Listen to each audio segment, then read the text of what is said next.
So, for those who don't know, what is a microaggression? What is a microaggression? Well, let's use the definition provided by a social psychologist. His name is Jonathan Haidt in The Atlantic. He says, microaggressions are, quote, small actions or word choices that seem on their face to have no malicious intent, but that are thought of as a kind of violence nonetheless. So your subjective perspective on when you have been aggressed is all that counts. You don't actually have to have been aggressed. Nobody has to have insulted you, but all that matters is that you feel as though you have been aggressed. Now, what Haidt says in The Atlantic, he says that this actually creates unstable people. It actually creates mental illness to push the microaggression culture. He says the recent collegiate trend of uncovering allegedly racist, sexist, classist, or otherwise discriminatory microaggressions doesn't incidentally teach students to focus on small or accidental slights. Its purpose is to get students to focus on them and then relabel the people who have made such remarks as aggressors. You know, in psychology, when people are depressed, when they're having psychological states, one of the things that they've learned to use is something called cognitive behavioral therapy. The psych majors in the room should know what this is. Right? Cognitive behavioral therapy is the idea that you can actually break the chain of your thought. Right? You identify the part in your thought where you went wrong, and then you stop, and then you fix it. Right? But that microaggression culture does the opposite. It tells you that everything you feel bad about, it doesn't even have to be true. Somebody has microaggressed you in a way, and thus everything is justified. And so I'm offended now becomes the trump card. Right? My subjective feeling of offense trumps anything that you were saying. It doesn't matter that what you were saying is true. Right? Facts don't care about your feelings, but we're all supposed to care about your feelings more than we care about the facts. And so if I'm microaggressed, a certain privilege attaches to victimhood. Self-appointed victimhood, not even real victimhood. You call yourself a victim. You call yourself microaggressed, and all of a sudden everybody is supposed to collapse in front of you and beg you for forgiveness. And in order to avoid these microaggressions, we create trigger warnings. Right, these idiotic trigger warnings. And you know, I promise you that the people who have actually faced down triggers in the field are the last people who would be advocates of the trigger warning nonsense that is pushed on college campuses. Okay, you don't need a trigger warning to watch a movie just because you once heard about somebody who was raped. Okay, you don't need a trigger warning to talk about race just because you might be offended. Welcome to America, where people get to say what they want. People acquire fears, by the way, based on these trigger warnings. If you keep telling people that they ought to be afraid, if you keep saying you ought to be afraid, you ought to be afraid, here's a trigger warning, you ought to be afraid, eventually people start to internalize this, and then they start to be triggered, and then they have a feeling of microaggression. It's all a reinforcing cycle. Now, the beautiful thing about microaggressions is it doesn't just give you an unearned moral superiority over everyone based on your own sense of victimhood. The beautiful thing about microaggressions is the term itself, right? Because they're not micro-insults, right? They're not micro-offensive statements, they're microaggressions. The idea being that you have now been aggressed upon, that somebody has done something aggressive to you. And for those of us who live in the real world, the way that aggression is usually met is with aggression. Right? If somebody punches you in the face, you punch them back in the face. Right? But what the term microaggression does is it now violates the cardinal rule from kindergarten, sticks and stones may break my bones, but words will never hurt me. The idea being that words will hurt me, and now I can break your bones with sticks and stones. Because words are microaggression. I have been aggressed upon, right? It was an act of aggression, it hurt me, and now I get to turn around and do something to you like call the guys with the guns. And microaggressions become an excuse for violence and racism, and yes, evil. It's amazing. In American life, we've become fond of our myth of what evil looks like. We've become fond of the kind of James Bond myth of what evil is, where evil has now become basically, you know, the guy who is the guy who is at the end of the shadowy table in the James Bond film, and he has a shark tank that is under the floor, and if he doesn't like you, he hits a button, and then he laughs hysterically. But first he tells you his evil plan so you can escape and kill him later, right? This is what evil is. Evil is this myth of pure evil. It's just people who enjoy doing evil. Good people, normal people could never turn evil. This is all a myth. It's not true. Okay, there are actual ways that evil is created, and one of the ways that evil is created is through the microaggression culture. Another way that the evil is created is through unjustified self-esteem that is promoted by the left on university campuses, and another way is an ideology of victimhood that results in actual suffering. Okay, this is not coming from me. This is coming from a book called Evil, Inside Human Violence and Cruelty by a Columbia psychologist named Roy Baumeister. What he says is that ideology, clearly, can be a force for evil, because if you believe that the ends justify the means, you're pretty much willing to do anything. Right? If you are a Nazi, then you believe that killing Jews gets you to Nazi utopia, so you're basically willing to do anything. Well, if you're somebody who believes that the way that racial justice is done in the country is by getting innocent people fired, you are willing to get innocent people fired in order to pursue racial justice. Ideology trumps decency. Unjustified self-esteem is another way that evil is created. What social psychologists have found, what psychologists have found is that people who are violent and do evil things, they're not doing so because of lack of self-esteem. This is nonsense. It's just not true.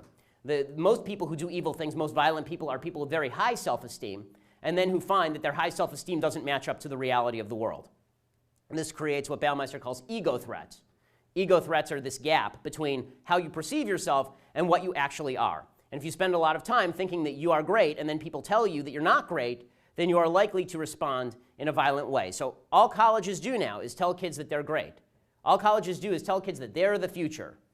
If that's the case, I'll sell my bonds. All they do is tell kids that they are the ones who are going to be running the world, and they're all brilliant, and they're all precious little snowflakes who have to be guarded in their little safe spaces. And if we do that, if we keep them under glass like David Duchovny's hand in Zoolander, then somehow we will come up with a better world. We will have created a better world. What instead happens is that these kids graduate from college, these people not much younger than I am graduate from college, and they go out and they sit at Occupy protests and they poop on themselves and complain about why their lesbian arts degree isn't getting them a six-figure job on Wall Street.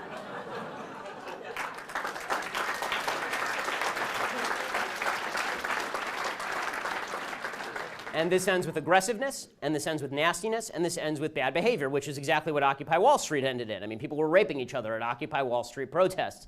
People were engaging in acts of violence at Occupy Wall Street protests. And finally, the microaggression mentality. The microaggression mentality. You know, when you think of a spousal abuser, for example, they say the difference between a normal husband and a spousal abuser is that if I'm in the car with my wife, and my wife says to me, that restaurant, it looks too expensive, we shouldn't go there. Then a normal person goes, okay, that restaurant's probably too expensive, we shouldn't go there. The spousal abuser, he says, that's an implicit critique of my earning ability as a man, she deserves a smack in the jaw. Right? That's the microaggression culture at work. I feel offended, even if there was no offense that was meant, and therefore I can act out in aggressive ways. Microaggression culture actually creates violence, it creates bad behavior because people now feel justified in their bad behavior. There's never been a bad person on planet Earth who has not felt justified in doing his or her bad thing. And all colleges do now is give people reasons to feel like they are justified in doing the bad things that they want to do. Because once you've been microaggressed,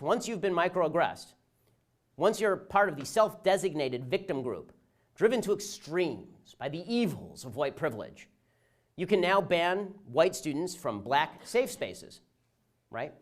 You can ban them, which, by the way, is a policy the KKK loves because the space is both separate and equal.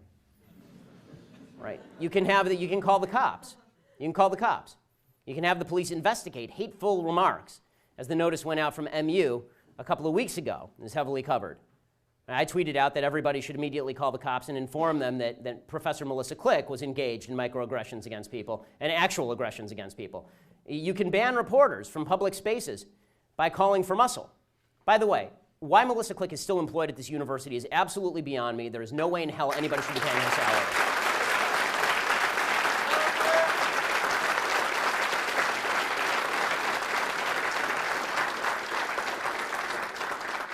Once you're microaggressed, you can deliberately assault reporters, as we saw happen to at least a couple of reporters.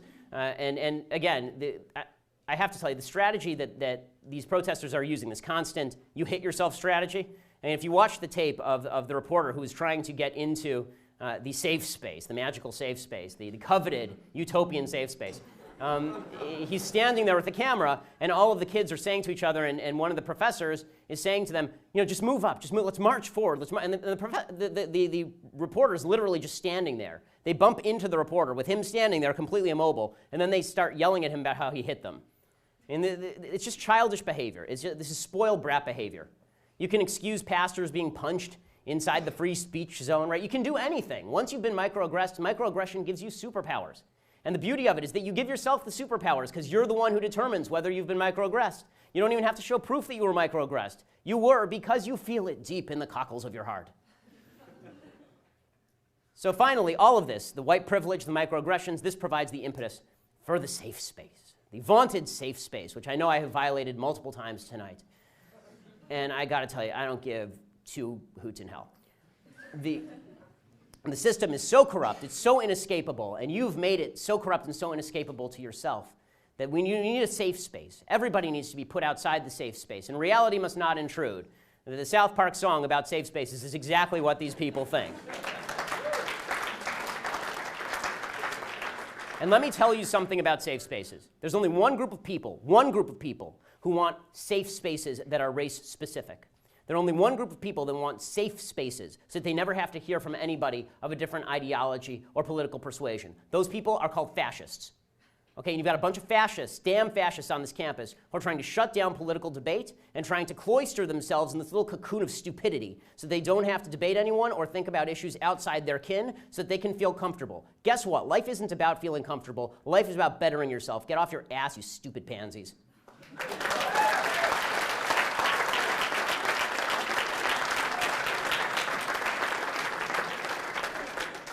Every fascist in the history of the world has his safe space. Every fascist has his safe space. It's terrible for you. It's terrible for this university. It's terrible for the country. Grow the hell up. You're in a safe space, thank God. It's called America. Learn to appreciate it or get out.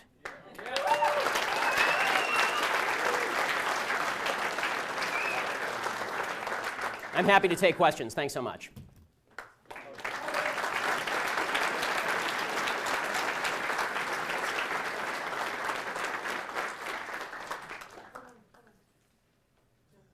Don't all rush forward at once. Yeah. It can be about anything. It doesn't have to be about me ranting at people.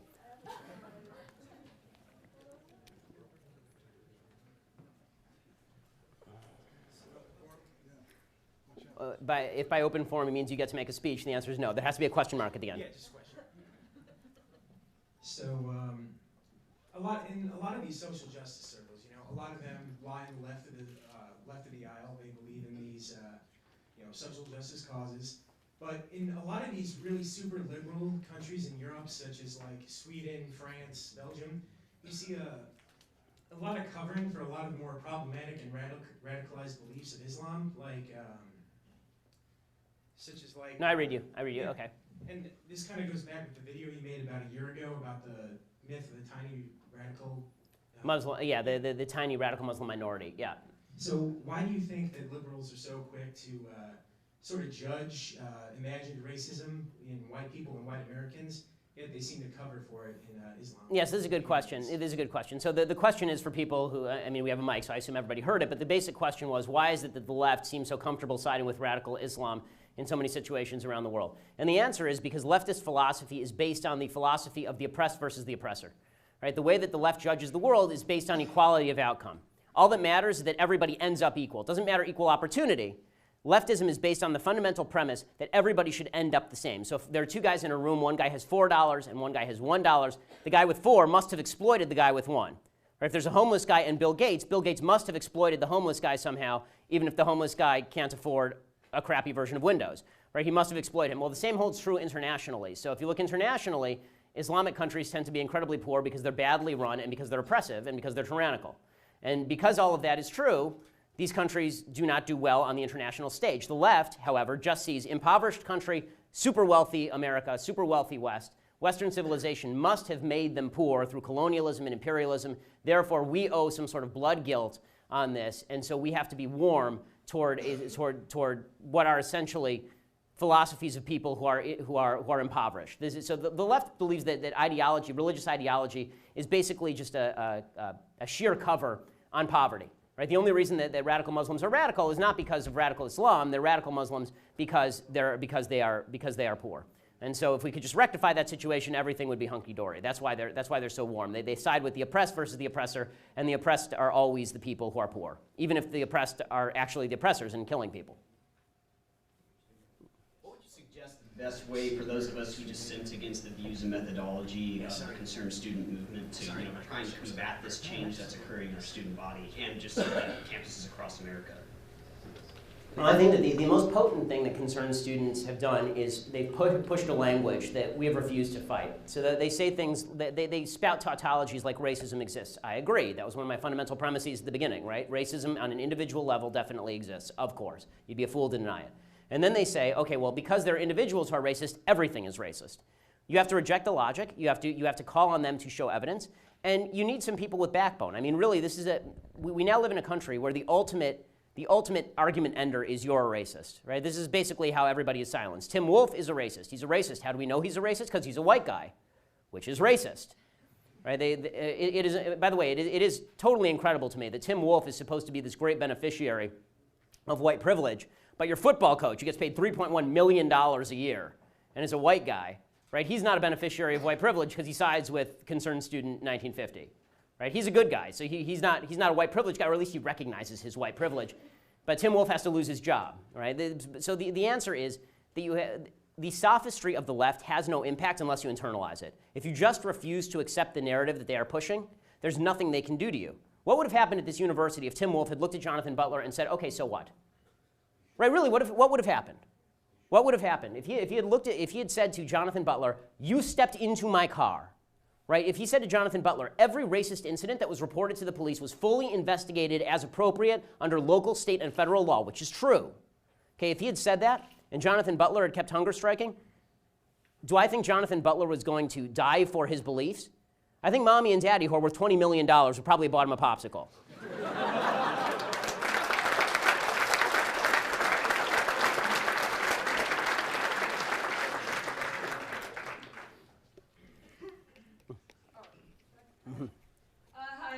I'm with the Mizzou CRs. I'm doing questions online, so these are going to be from Twitter.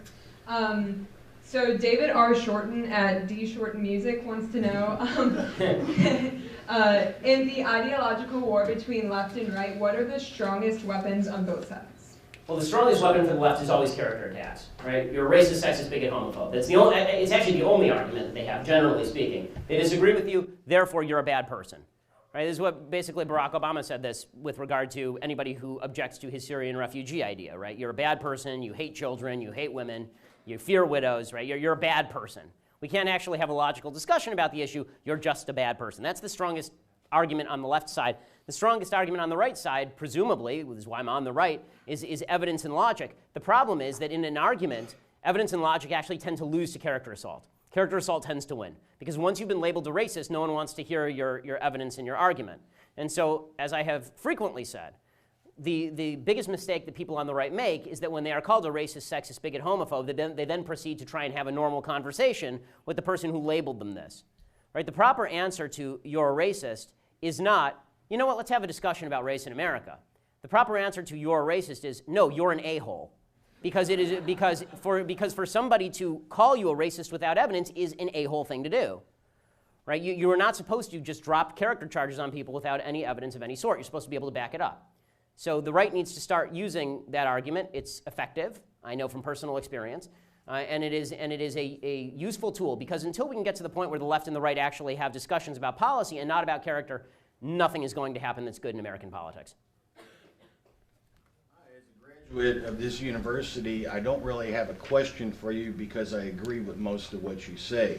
I just wanted to say thank you for coming and helping us fight the fight here. Oh, I appreciate it.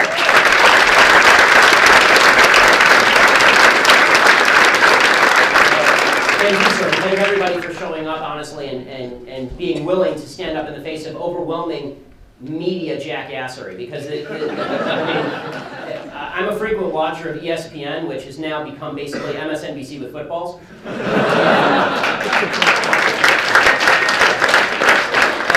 I was driving around campus today and not seeing bodies in the streets of poor black children, and not seeing the Ku Klux Klan on campus riding their white stallions, and not seeing Bull Connor anywhere with a hose. I was kind of surprised, because if you had watched the media coverage from outside this particular space, the impression that you got is that racism is endemic to the university. It is everywhere. The cowardly administration that refuses to defend the university or itself backed into this by basically saying that, yes, we're racist, yes, mea culpa, maxima culpa, right? We must be racist, now please leave us alone, and then cowering in a corner like scared little girls. If that were the impression that you got from the university, that's because of the media. So thank you for coming out today, because this is, honestly, I think this is the first time that the Mizzou community has shown that not everybody agrees with this nonsense, fascistic, tyrannical movement that's being pushed by the left. Give yourselves a hand, honestly.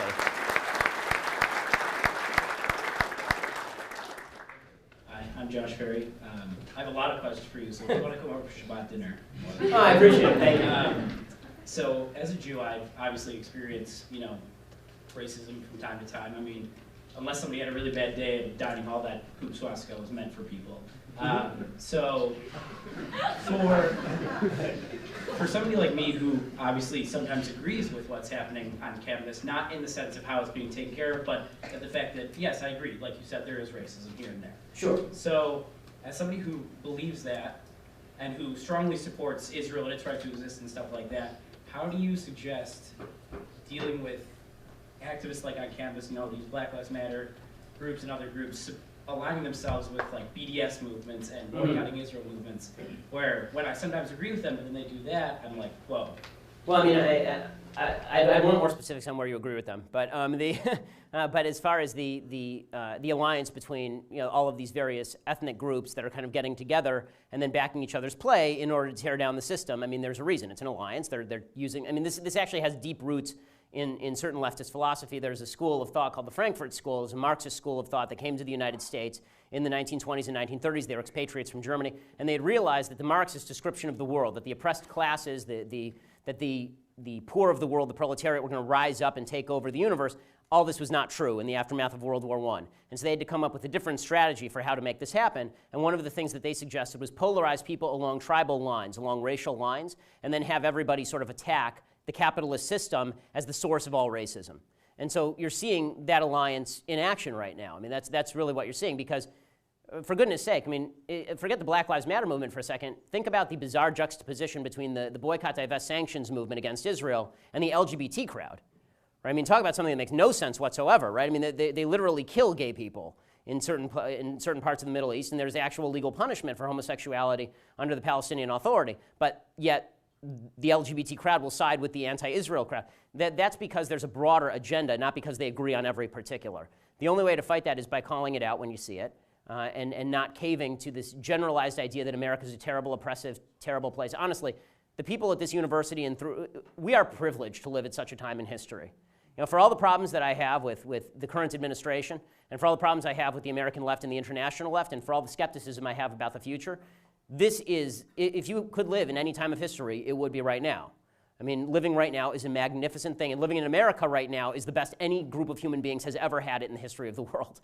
And so having people rip down the system that built all of that, saying, oh yeah, we'll make things better by taking away all of the fundamental notions of freedom and liberty that undergird that truly is an evil goal. Hi, my name is Victoria. I'm a freshman journalism student here. I actually have two questions for you. I'm in a class right now where our entire grade is based off of papers we have to write, specifically dealing with issues like how white privilege has affected marginalized groups of people over, like, throughout history. Yes, something specific like that. It's not the journalism class, but how would you suggest, like, somebody, like, for me, for example, who believes that, it's kind of bullshit, is when in the face that my entire grade is based off of doing something like this. And also, I saw you on the Dr. Drew show a few months ago when Zoe Tur put their hand on the back of your neck, and I wanted to know what happened with that. Yeah. No, you don't have to get in trouble. I'll do it. The first answer as to should you sacrifice your grades in order to write correct things on your test, the answer is no. Don't sacrifice your grades. If you were to dig up my blue books from UCLA 15 years ago, you would find that I wrote like Lenin, because in class I would speak up, but then all of the tests were anonymous. I never suggest to any student that they sacrifice their grades and their academic future on the altar of doing the right thing, because you're not going to get any points for it. Nobody's going to know about it, and these teachers, the intolerant ones, do have your grades in their hands, and to a certain extent your future in their hands. As far as the Zoe Tur incident, for people who didn't see this and don't know what she's referring to, it's kind of a fun story, so I'll tell it. Story time with Ben Shapiro. So about 3 months ago, you can find this online. Go to YouTube. It was a very big story at the time. It was like the #1 trending topic on Facebook and Twitter. I was invited to go on CNN Headline News on the Dr. Drew show.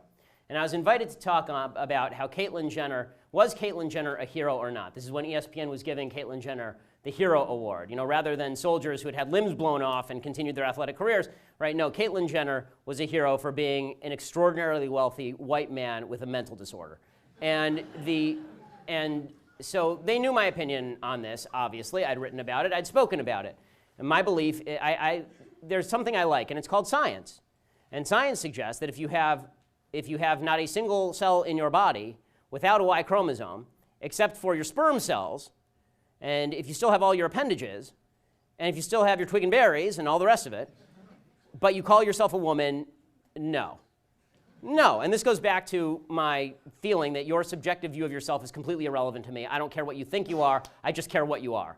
And so, you know, they knew they knew what I was going to say. I'd made this very clear. The producer of the Dr. Drew show, who happens to be a former producer, he told me, on Jerry Springer, decided that it would be a wise idea to have on, to debate me, a guy by the name of Zoe Tur, who is a transgender woman, is a post-op transgender woman, and is a he, because he is still a he. You can lose the parts and you are still a man. Okay, so they decide to seat the two of us next to each other. And so we're seated next to each other, and this debate starts, and everybody's talking about, is Caitlyn Jenner a hero, or is Caitlyn Jenner not a hero? And finally they come to me, and I said, I don't understand why we are engaging in mass delusion. Right? Well, why are we doing the Emperor's New Clothes bit? All right, we all know Caitlyn Jenner's a man, and we're sitting here pretending Caitlyn Jenner's a woman. And at one point I said to one of the guys on the panel, would you date Caitlyn Jenner? Right, you're a straight guy, would you date Caitlyn Jenner? And the answer, of course, is no, because Caitlyn Jenner still has a penis. Okay? It's the most feminine penis you've ever seen. And it's, and so, you know, I say this, and microaggressions everywhere. And and just as I say, microaggressions lead to actual aggression. So what happened is I said this, and this transgender guy sitting next to me, he grabs me by the back of the neck on national TV and says, if you don't cut that out, you'll go home in an ambulance, or I'll send you home in an ambulance, which is weird because ambulances don't go home. And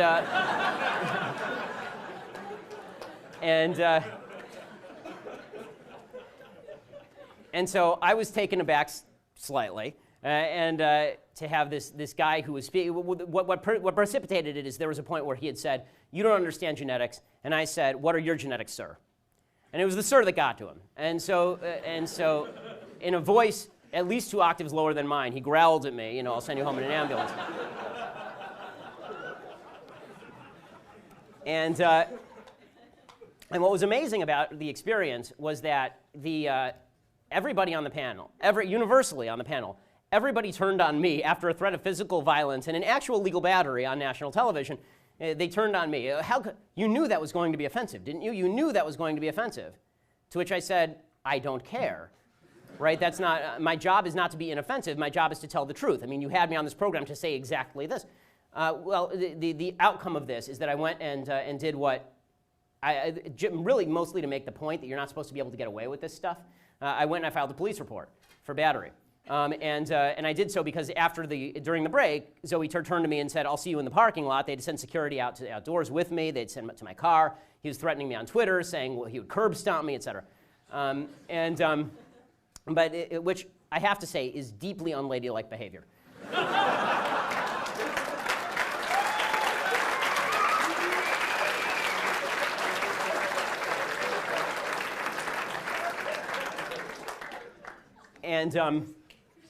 And so the end result was that it goes from the police to the DA. It finally gets to the DA, and the DA says that we can't. This fact pattern we can't do. I mean, it's on video, but this fact pattern we can't do anything because the person who assaulted you, essentially, the person who committed battery upon you, is a member of a victimized minority. Essentially, there is no doubt, none, that if I had been the one who grabbed Zoe Tur by the back of the neck and threatened to send him home in an ambulance, that I certainly would have been given some sort of probation. There's no question about it. I've talked to multiple police officers in the LAPD, and they assure me this is the case. My name's Jackson, and I followed you on Twitter after seeing that on ESPN, and one of the best decisions of my life. My question to you has... You need more stuff in your life, dude. My question to you is about the Syrian refugee immigration, and what your opinion on that is, even though we have roughly, I believe, 50,000 homeless vets?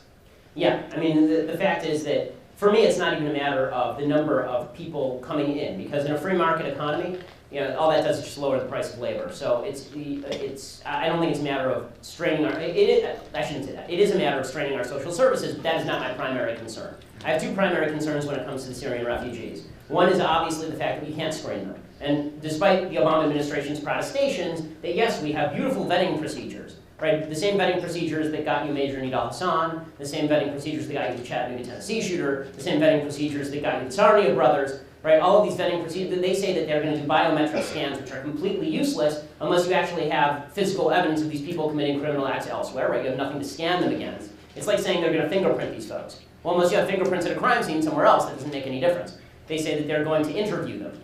What does that interview look like? I mean, really, what is that? They say apparently the people doing the interviews have 8 days of training on Syria, and then they're thrown right in. They say that they're going to do background checks. By calling whom? Who do you actually call? Do you call Bashar Assad and ask him for his information? Right, so it's nonsensical. People on Homeland Security Committee know this is nonsensical. Today, the House passed a bill curbing Syrian immigration after Homeland Security came and made a presentation. They actually lost votes after the Homeland Security presentation. So that's one issue. The other issue is, what is the nature of the immigrants that you're bringing in, period? And this is not a religious issue, it's a values issue. Are the people who you're bringing in going to make the country a better place, or are they going to make the country a more polarized place? Do they have any experience with Western-style democracy? Do they believe in any of the same American rights that we believe in, or not? And that's a very relevant question to ask about any immigrant and any class of immigrants. Now, do I think it's stupid to say you're not going to bring in 5-year-old orphans? Yes, I think that's dumb. But do I think that it's not stupid to say you ought to look at the values of the people that you're bringing in? I would say that about people of any religion. And the fact is that when you're talking about people who are coming from a place like Syria, which has no history of democracy, no history of human rights, no history of basic American rights like freedom of speech, no idea of what equality of the sexes looks like, there's going to be a culture clash. Look at Europe. Europe is full of culture clash because of the vast wave of Muslim immigration. So on those two levels, I'm extremely worried about the Syrian refugee wave. And by the way, question for the Ummah, right, the Muslim nation that is supposed to take everybody in. There are 1 billion Muslims on planet Earth, and there are 52 Islamic majority countries on planet Earth. None of you have room for these folks? None of you? Right? Turkey is taking in about 2 million of them. 15% are still in refugee camps. The truth is that the Ummah has a pretty poor record of taking in refugees. Right? For all the talk about how it's the Israelis who are victimizing the Palestinians, for example, there are still, 70 years later, 10 refugee camps in Jordan. There are 13 refugee camps full of Palestinians in Syria. There are refugee camps in the south of Lebanon for Palestinians 2 generations after the creation of Israel. By contrast, Israel has taken in every wave of Jewish refugees that has ever existed. So you know, I'm getting tired of hearing the sort of unearned moral superiority of the Muslim world when it comes to, oh, you Westerners, you have to take our refugees. You like to discuss character attacks the left likes to use to get their victories, how President Obama won in 2008 and 2012. Mm-hmm. Do you see Ted Cruz going after Carl Quintanilla at the CNBC debate as a change, as the Republicans starting to wake up? I thought it was great. I think that my view is that, and I've said this before, if Republicans had a choice between winning the 2016 election and totally destroying the media where it stands, I would absolutely pick the latter. The mainstream media is a disaster area. They are corrupt from top to bottom, and I'm glad that and the truth is their corruption can only exist on the back of Republican stupidity, because it's Republicans who go on these shows and then give them the patina of legitimacy that they don't deserve. Right? It's Republicans who go on. I mean, what was amazing to me is when the George Stephanopoulos stuff started to break. Oh, George Stephanopoulos gave lots of money to the Clinton Foundation. I remember sitting there being like, wait, he was their chief of staff. Like, why is this a shock? Why is this taking him down? Nobody realized this for the last 20 years?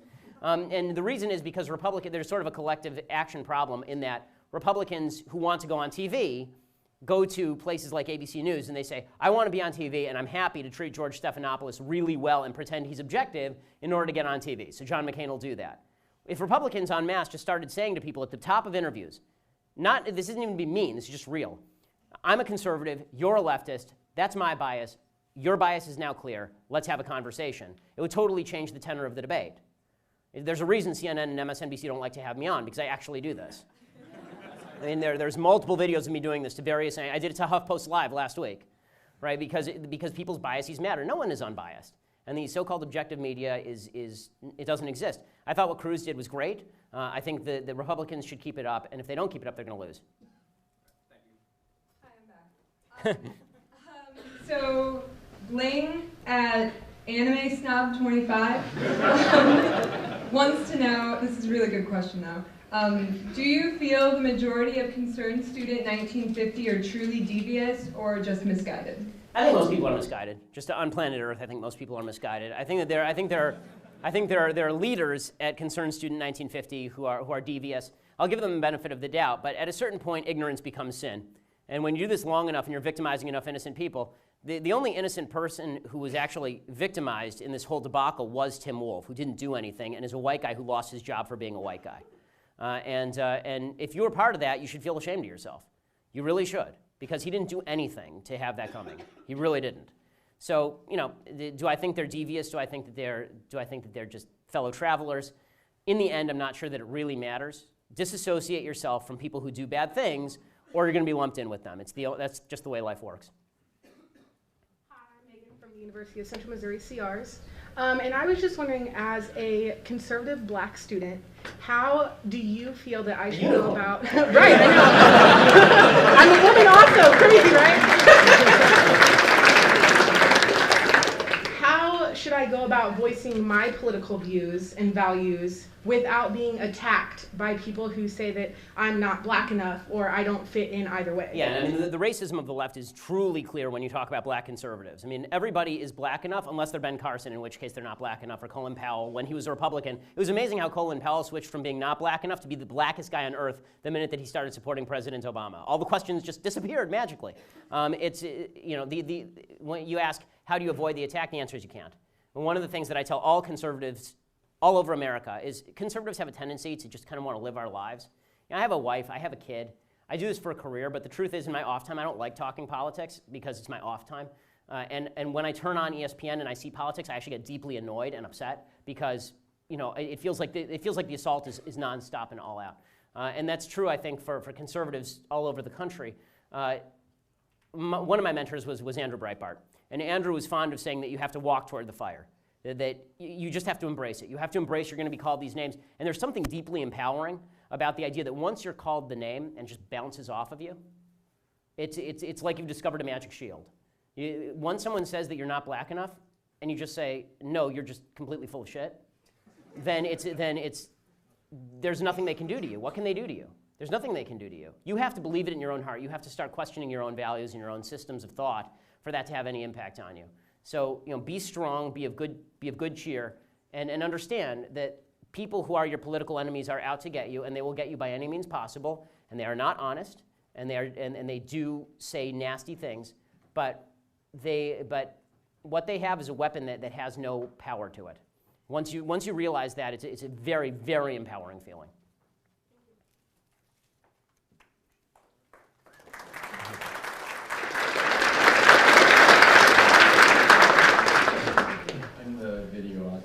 Whose video went viral last Tuesday. It received 2.5 million views. I wanted to, you had me until you brought up Caitlyn Jenner for no reason and called her a man. Well, it was asked, so it wasn't for no reason. I want to know why you think that the conservative media is picking up on this story so much, whereas the liberal media has not been reporting on this to the extent that you guys did. Full disclosure, I did talk on to Breitbart's Alex Strassel. Yes, some of our reporters, Breitbart, yeah. Yep, and that interview was a mistake. But I do want to know why you think that... Why the imbalance? Do you think that the conservative media is using this to push their agenda? Yes, and it's a factual agenda. So yes, I mean, of course. I mean, this is like, I'm not going to pretend that, I'm honest enough to acknowledge that everybody has a bias. And so obviously, people tend to push stories that back their points of view. It just so happens that this story backs the true contention that folks on the left want to shut down free speech and are not particularly interested in it when it conflicts with what they want. So yeah, I mean, there's a reason the left isn't going to pay attention to it, because it cuts against what they want to say. The left wants to say that offensiveness is a significantly more important, being non-offensive is a more important value than free speech. This is what they want to say. And the right says free speech is a more important value than non-offensiveness. So in that battle, your video was a perfect example of free speech. It was a clarifying moment. It was a clarifying moment for a lot of people who saw that for the left, non-offensiveness is more important than freedom of speech. Okay. Do you know why the conservative media has covered this story to a greater extent than Tim Wolf resigning? The only fallout from my video has been that Melissa Click has resigned from her journalism appointment. She's still on with the community. Well, I mean, I can tell you that Professor Click has become a meme in conservative circles. She has become the face of the American left fascist movement with her, you know, pointing at you to get out and calling for muscle against you. So, you know, the idea I don't think that the story is over for Professor Click. As far as the coverage of Tim Wolf, the reason that yours went viral is because this actually does not have to do with conservative versus left. There's just a difference between video and no video. Video is something people can watch. It's something people can share. This is why, folks, if you actually want to make a difference in the world, you all have cell phones. You're all journalists now. Congratulations. Go out, get a story. You can break it. It can become a big thing like this. Right? So that's really the moral of the story. Hey, Ben, we've got 7,000 concurrent viewers right now. Awesome. Oh, yeah, well, welcome to all the concurrent viewers. My name is Matthew. To answer his question, the liberal media knows they're wrong. They're ashamed of it. That's why they're not covering it. I want to say I don't think you should fake. You should pretend to be something, to write something you don't believe on a test. Because you say no one will know, but you'll know, and you won't have a clear conscience then. So this is a question of methodology versus, I mean, this is a question, for me, I would rather that you lie on your tests, get straight A's, go to Harvard Law School, get out, make a lot of money, turn around and use your multi-millions of dollars to destroy all the people who crushed you. I don't think that any justified means, and I think the value of your clear conscience is more valuable than the Okay, that's fine. We can have an honest disagreement about this. We have the same goal, it's just different. No, I understand. We can have an honest disagreement about that. I understand your perspective. I just think as a general rule, there are certain people in control of the university system, and ignoring that is a dangerous thing for a lot of folks. I would say you touched on the solution earlier. You say when you participate in a corrupt system, you legitimize it. So I would say walk away. Well, I mean, don't go on it. Don't go right. on So, ESPN. so as far as walk away, I think that the real answer is not on the college campuses. The real answer is in the employment community. The idea that everybody has to go to college is an idiocy that's been foisted upon us over the last 30, 40 years. And the reality is that college has basically become just a sorting mechanism, right? The fact is that if you go to a top college, now we know you're smart, and so you can get a good job because we know you're smart. You have a degree in political science, which is totally useless for all intents and purposes. I was a poli-sci major, I know. And so, yeah, so are you, so you're useless too. Right, so the point being that the college system itself is deeply corrupt and problematic, and so there needs to be an alternative system built. I agree with that, and I think that one of the things that should happen, and I think is going to start happening, is with the rise of the internet, I think you're going to start seeing internet universities where people can actually get educated. I think that, you know, there are a lot of conservatives who send their kids to Hillsdale College. I think it's actually a useful thing, I do, for conservative students to go to leftist universities just so that you know what the other side is thinking. I think conservatives get more out of being on a campus like this than leftists do.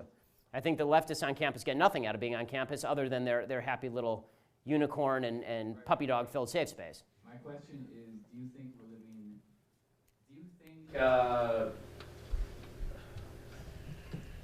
living in the end times?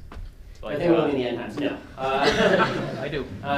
Okay, well, we'll have to disagree on that one too. Do I think, you know, I don't foresee the asteroid coming. I may pray for it before the next election, but the sweet meteor of death, 2016. But no, I don't think that we are living in the end times. I'm not an apocalyptic thinker. Speaking of next election, this question really is unrelated, but yeah. I'm just curious, who do you think is the best president for America?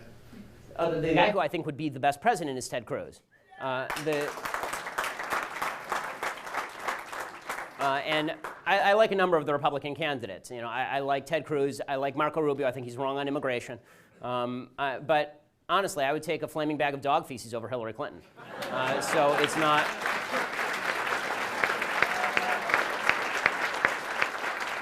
there's a very, very strong case to be made for an inanimate object as president. Everything would be pocket vetoed, no new programs. Everything would sunset. It would be the only thing you would need is just a mechanical hand to sign defense spending bills.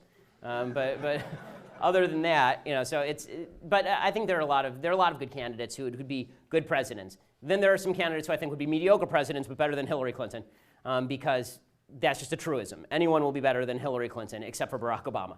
And so, that the usual follow-up question is, who do you think can win, right? Who do you think can beat Hillary Clinton? And I think it almost totally depends on the news cycle. I think that right now, if the election were today, any of the Republicans could beat Hillary Clinton, because as long as the news cycle is that there's a foreign threat that is a grave threat to the United States, Democrats lose.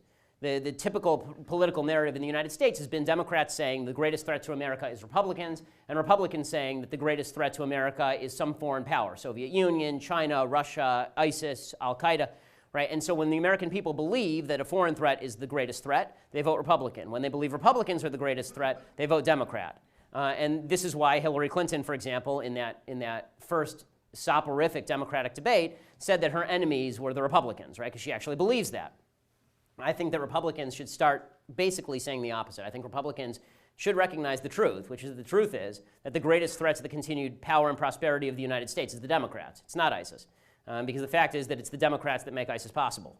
So, we're the most powerful country in the history of mankind. It doesn't just go away overnight because you have a few barbarians at the gates. You actually have to weaken the internal structure of the country before the barbarians can enter the gates. Hi, my name's Ethan, and I just wanted to say thanks for, as you said, not giving a damn. Frankly, the only thing more important in our culture today than speaking the truth without expletives is just speaking the truth, period. So, I appreciate it. Thank you. I have 2 questions. I'll try and keep them short. With the football team kind of boycotting their activities until Tim Wolf resigned, I'm not sure how much of a sports commentator you are.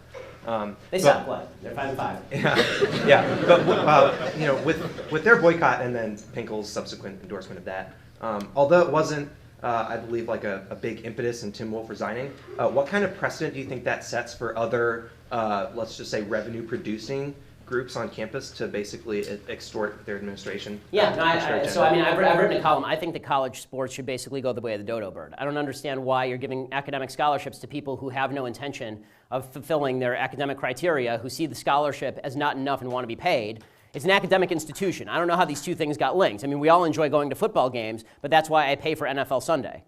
Right? I mean, this is the idea that taxpayers, especially at state-sponsored universities, taxpayers are supposed to pay a portion of a salary that's $3.1 million in order so that you can have a football team for a bunch of people who, again, are going to major in phys ed, is just, it's nonsensical to me. It doesn't make sense as an academic institution, and it demonstrates where the real power base at these universities lies, which is kind of pathetic. And by the way, I do want to mention that, but before we go further, just because I promised I would, the Mizzou CRs, for people who are watching also, the Mizzou CRs do have a GoFundMe page to fund future programming here. They need your money and they need your help, so go to their GoFundMe page and search for University of Missouri College Republicans and give them some money, because they could use it. They're obviously in over their heads here.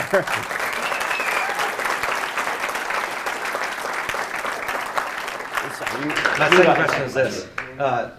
Obviously, in the news, there have been a number of racist incidents around campus that have been kind of blown out of proportion by groups like Concerned Student to be it's indicative. Everybody. It's everybody. It's being blown out of proportion to be indicative of this racist system. I was wondering how much you think the substance abuse culture, which is also just as prevalent on college campuses. I was wondering how much you think that's behind these isolated incidents, and how, if at all, should we combat that, and what effect would Okay, so I guess the question is, is this all because of drunken lechery? And no, I think that a racist who gets drunk is a racist, and a non-racist who gets drunk doesn't magically become a racist. I mean, I think racists are racists. I also think that on a university campus of what do you have, 30,000, 35,000 students here? And a campus of this size, it would be shocking if you had no racist incidents across that campus, because it's a big crowd. I mean, the racist incidents happen. The question is, what does the system do about it? And in this case, the system didn't do anything wrong about it. I've been walking to synagogue, and when I walk to synagogue, I'm dressed exactly like I am now. I wear a suit and I wear my yarmulke. And when I walk to synagogue, I've had incidents where people drive past me in a car and shout anti-Semitic slurs. I didn't call for the mayor of Los Angeles, where I live, to resign. It wasn't his fault. Right? I mean, this is the question is, what does the system do about it? Not, are there individual races? Of course there are individual races. And of course, this is, and here's the thing. This is where not only the legal framework, but the cultural framework comes into play, which is, once people do this, if somebody is caught, saying the N-word to a black student on campus, and then their name is blown up in the media, how hard do you think it's going to be for that person to get a job for a long time? That's the first thing. Anytime they Google that person's name, that's the first thing that comes up, and no one wants to hire a racist. There are very severe societal ramifications and penalties for this kind of behavior. And I believe fully in the idea that the culture and the society should punish people who act badly. The idea that the administration is responsible for every little thing that goes on is this godlike view of government and the administration that I find personally reprehensible. Take responsibility for yourselves and recognize that individuals do bad things, and that's not always the fault of the people in charge.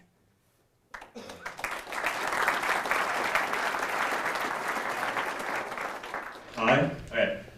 So I have a question. So what is your feelings on like social conservatism in politics today, like being anti-drug war, anti-evolution? Do you think that's a winning strategy for Republicans to be like on the side? Well, I mean, I don't know that being anti-evolution is a particularly Republican position. I mean, I'm not anti-evolution. I believe in evolution. Anti-gay marriage, like pro-drug war, and kind of stuff that's...